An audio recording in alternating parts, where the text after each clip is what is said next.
আমরা আমাদের পাশাপাশি মানুষদের দেখে নিজেদের জীবনের লক্ষ্য স্থির করতে থাকি, আর সেই জন্যই কিছু ক্ষেত্রে অসফলতা আসে। কিন্তু আমাদের মতো একজন সাধারণ মানুষও যদি লক্ষ্য স্থির রেখে পরিশ্রম এবং সঠিক চিন্তাভাবনা নিয়ে জীবনের পথে এগিয়ে যাই, তবে কিভাবে আমরা সফল হব তাই আজ আমরা এক গল্পের মাধ্যমে জানব। তো চলুন শুরু করা যাক। একসময় এক গ্রামে রোহিত নামের এক যুবক ছিল। সে গ্রামে জন্ম নেওয়া সাধারণ এক ছেলে। রোহিতের বাবা ছিলেন একজন কৃষক এবং মা ছিলেন গৃহিণী। রোহিতের ছোটবেলা কাটে গ্রামেই। সে গ্রামে স্কুলে পড়াশোনা করত, আবার কখনো কখনো সে তার বাবার সাথে কৃষিকাজও করত। ছোট থেকেই রোহিতের মনে ছিল এক স্বপ্ন, সে একদিন বড় ব্যবসায়ী হবে। স্কুলের পড়াশোনা শেষ করার পর রোহিত বুঝতে পারে গ্রামে তার ভবিষ্যৎ নেই। সে বড় হতে চায়, বড় ব্যবসা করতে চায়, যা গ্রাম থেকে সম্ভব নয়, কারণ তাদের গ্রাম খুব একটা উন্নত ছিল না। সে ঠিক করলো সে শহরে গিয়ে ব্যবসা করবে। তবে তার কাছে ব্যবসা করার জন্য মূলধন ছিল না।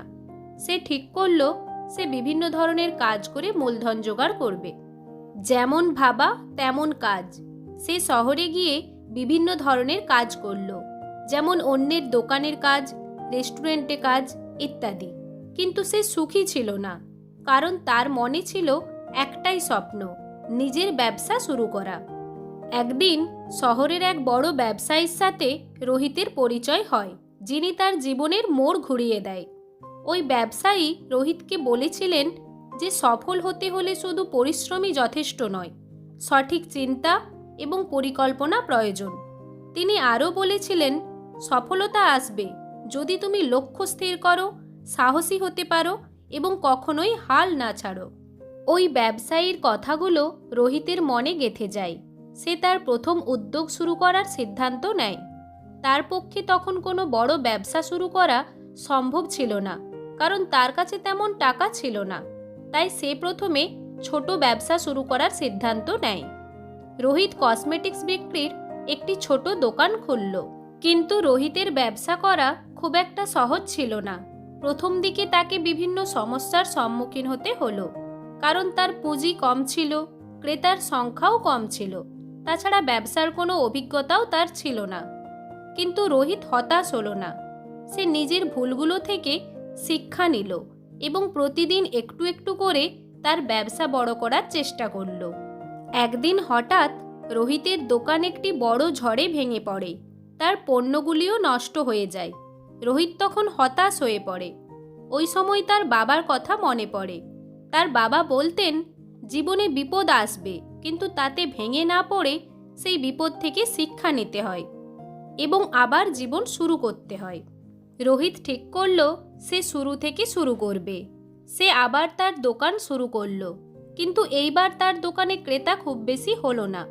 তখন রোহিত বুঝতে পারল যে ব্যবসা শুধু পণ্য বিক্রি করা নয়, এটি হলো ক্রেতাদের সঙ্গে সুসম্পর্ক তৈরি করার ব্যাপার।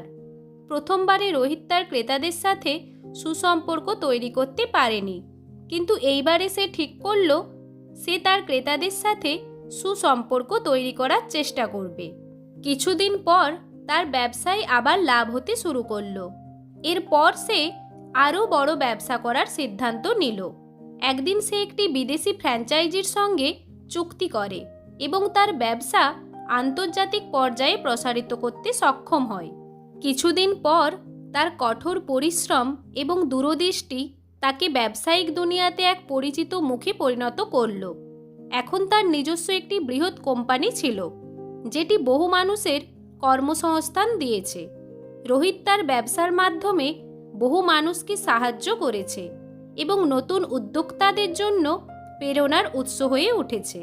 রোহিতের সফলতার মূল মন্ত্র ছিল দৃঢ় আত্মবিশ্বাস, পরিশ্রম এবং সঠিক সময়ে সঠিক সিদ্ধান্ত নেওয়া।